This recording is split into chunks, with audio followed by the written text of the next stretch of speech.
12 metų buvo, kai tėvą paėmė į kalėjimą kaip politinį kalinį. Liko mama su 4 mergaitėm. Aš vyriausia, o jaunesnioji buvo tik tai metų.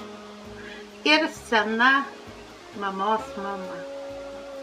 Ir vat reikėjo tai mamai kažkaip tai suktis ir galvoti. Tai viską ir karves kolūkyje ganėm ir melžėm ir avis šėrėm. O paskui vienas kolūkio pirmininkas sugalvojo, kadangi mano tėvas buvo banke buhalteriu dirbęs, man jau buvo gal 16 metų, arti 16, ir jiems reikia buhalterio. Tai jeigu tėvas buvo buhalteriu, tai ir aš galiu dirbti buhalteriu. Jį davė man buhalterinės apskaitos knygą, parsinešiau namo, skaitau, nieko nesuprantu.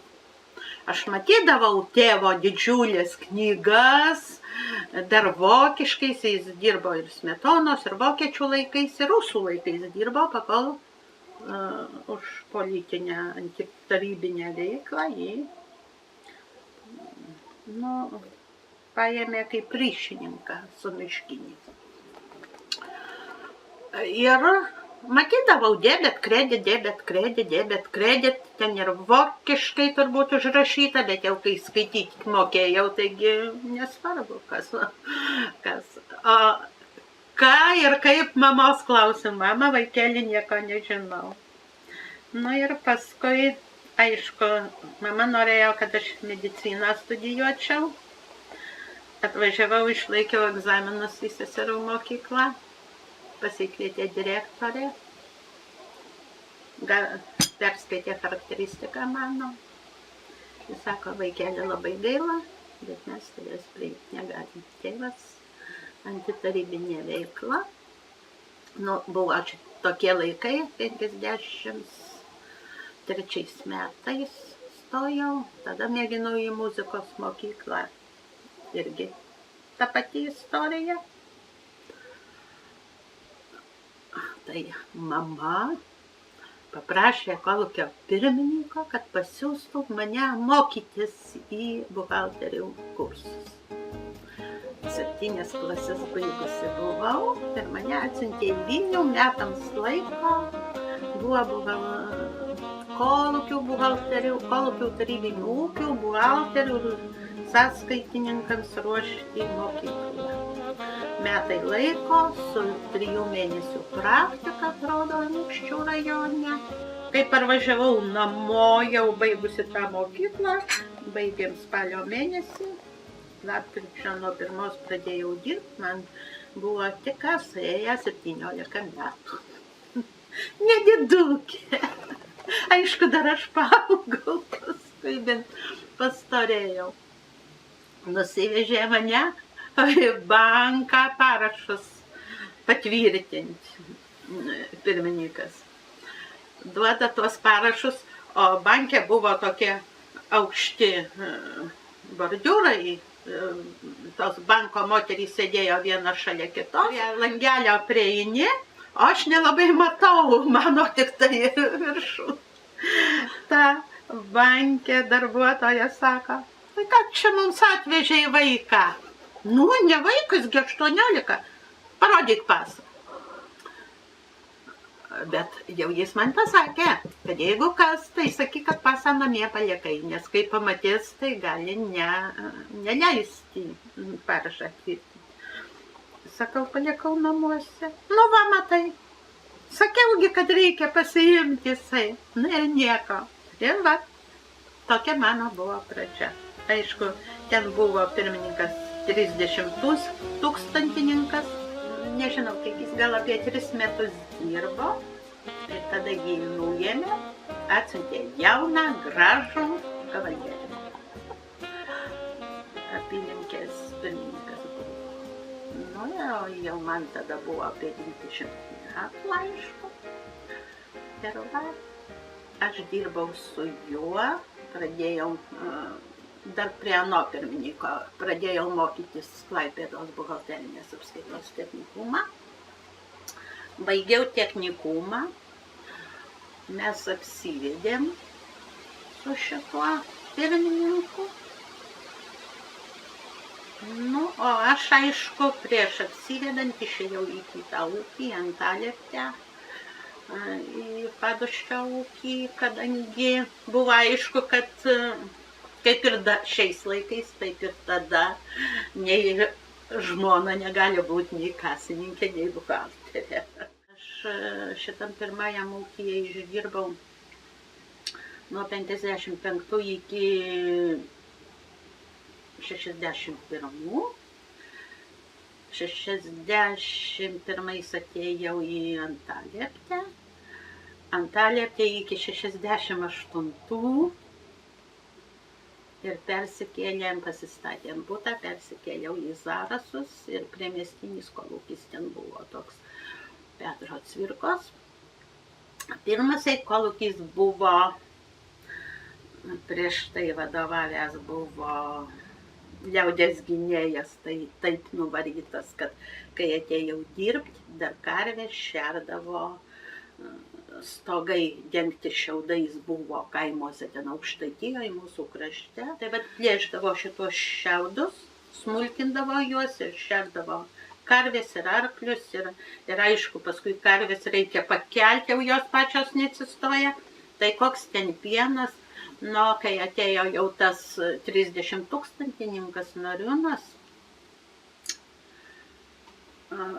jisai nei tai pakėlė, bet pagerėjo sąlygos, galima buvo paimti paskolas, jau įsigijo automobilius.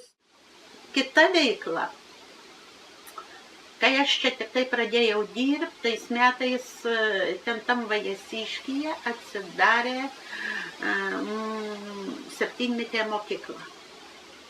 Jinai jau buvo atidaryta, bet susikomplektavo pilnas komplektas. Jau atėjo specialistų, turėjom, ten yra ir dabar tebėra labai garbingas bažnytkaimys, kuriame prezidentė sviestą mušė.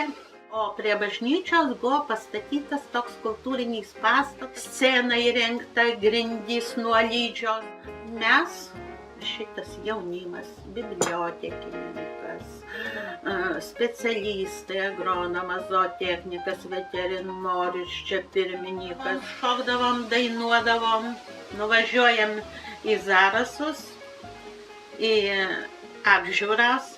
Būdavo kiekvieni metai agitmeninė, dramos, būrelių apžiūros, šokių, chorų. Užėmėm pirmas vietas rajone, tada į zoninę važiuojam ir mums apylinkė suremontavo, užbaigė tą salę. Žodžiu, labai veiklus kolektyvas buvo. O paskui po truputį, kas ištekėjo, viena mokytoja ištekėjo, aš pasitraukiau, tą mano vyrą iš pirmininkų išmetė ir to nebeliko. Nu, mokykla aišku liko, bet kažkaip tai pradėjo Uteną, pradėjo plėstis, daug jaunimo išvažiavo į Uteną. Į Cvirkos kolūkį, kai nuėjau, tai ten mes buvom pasistatę kooperatinį butą, jau norėjosi savam name gyventi, nuomoti. Ir perėjau ir, aišku, Cvirkoje aš baigiau akademiją. Dabar Žemės ūkio universitetas Kauno ir man vis tiek nenurimau, aš niekaip man reikėjo. Mamai visą gyvenimą norėjosi miesto, man irgi. Norėjosi miesto, nors tu čia ką. Ir aš atvažiavau į Vilnių, į technikumą. Aišku, buvau priimta. Sėkmingai įsikūriau Vilniuje. Technikumą sulikvidavo, mane perkėlė ministerija, tiesiog perkėlimo būdu į aukštąją agropramoninio komplekso valdymo mokyklą. Technikume tiesa, aš ten dėsčiau turbūt ar 8 ar 7 metus grynai dėstytoja buvo. Aš atėjau dirbti jau su 17 metų stažu. Ir man nebuvo baisu nei kursuose, ir netgi aukštojoj mokykloj. Šitiek esu vadovų turėjusi ir su visais reikėjo prisitaikyti, su visais reikėjo dirbti.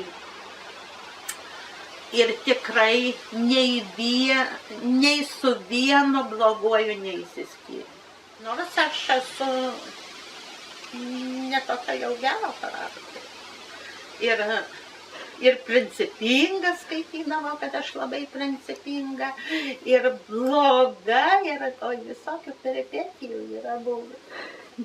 Yra tekę ir partinės organizacijos sekretorių iš po to versti, ir ten kliuvo ir man garbė. Galybės. Buvusių ir bendradarbių, ir nebendradarbių, ir visokių pradeda prašyti ir prisiprašo. Ir aš pasižadu, o kai pasižadu, tada velku. Tai va, rudenį bus 75 metų. O jau paskui atlėkiu į sodą, tada į sodą parvažiavus vakare vėl tikrinu, kas bankuose. Jeigu reikia pavedimus darai ir taip toliau, nu va, toks. Taip ir yra.